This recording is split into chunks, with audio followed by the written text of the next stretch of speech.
tiens d'abord à présenter mes hommages les plus chaleureux à son Excellence, Monsieur le Président du Burkina Faso,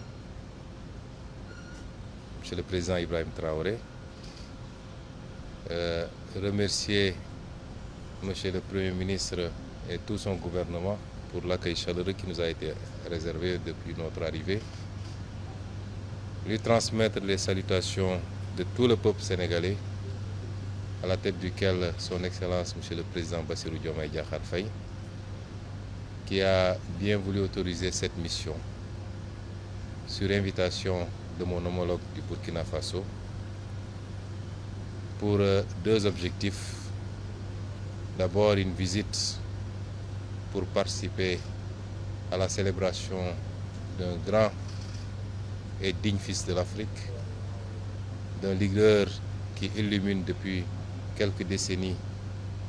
tous les combats patriotiques, panafricanistes et souverainistes du continent, c'est-à-dire le regretté président Thomas Sankara, qui sera célébré demain à travers l'inauguration du mausolée qui lui est dédié, mais également une visite de travail avec mon homologue du Burkina sur un certain nombre de thématiques de coopération entre nos deux pays. Et c'est dans ce cadre-là que nous avons eu l'honneur d'être reçus par Monsieur le Président du Burkina Faso,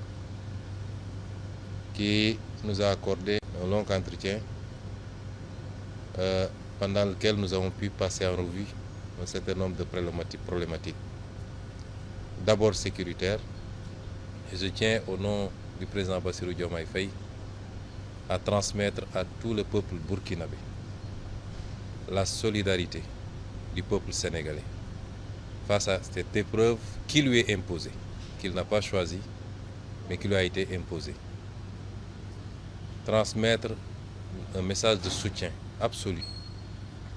au président Traoré, à tout son gouvernement et au peuple burkinabé dans sa lutte contre ce terrorisme qui lui a été imposé. Envisager toute possibilité de collaboration et de soutien face à cette épreuve.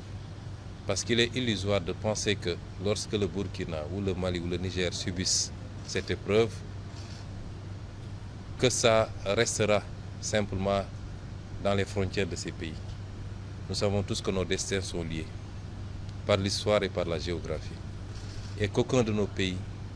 ne peut être épargné par cette gangrène si elle continue à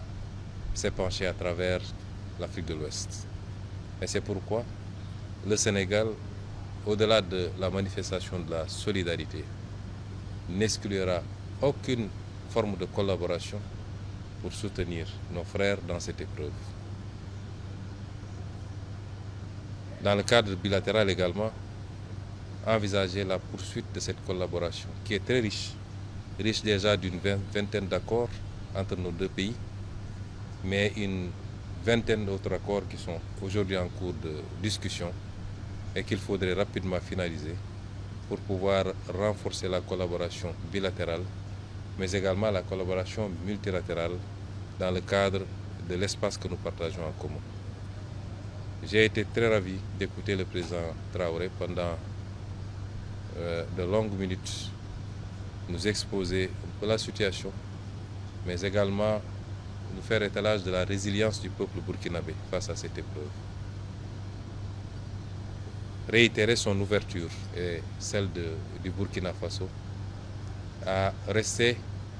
un facteur d'unité africaine, d'unité dans la sous-région, un facteur d'ouverture dans la collaboration à la fois économique et sécuritaire, parce que j'ai tendance à dire que ce continent n'a que ces deux défis. Et tout ce que nous devons faire doit tourner autour de cela. Évidemment, pour un pays comme le Burkina, le défi s'en trouve beaucoup plus important de devoir faire face aux exigences économiques qui sont des exigences pour tous les peuples, mais particulièrement les peuples d'Afrique, mais en même temps à devoir faire face à la crise sécuritaire qu'il vit. Ce qui est important, c'est l'ouverture que nous avons sentie, la disponibilité Nous ne sommes plus dans un monde fermé, a fortiori dans une sous-région. Et nous le remercions pour cette écoute, cette attention, ce témoignage de solidarité, de fraternité avec le peuple sénégalais et avec son frère, le président Bassirou Diomaye Diakhar Faye. Et nous sortons de ce palais totalement satisfaits et réconfortés quant à l'avenir de la collaboration entre nos deux pays.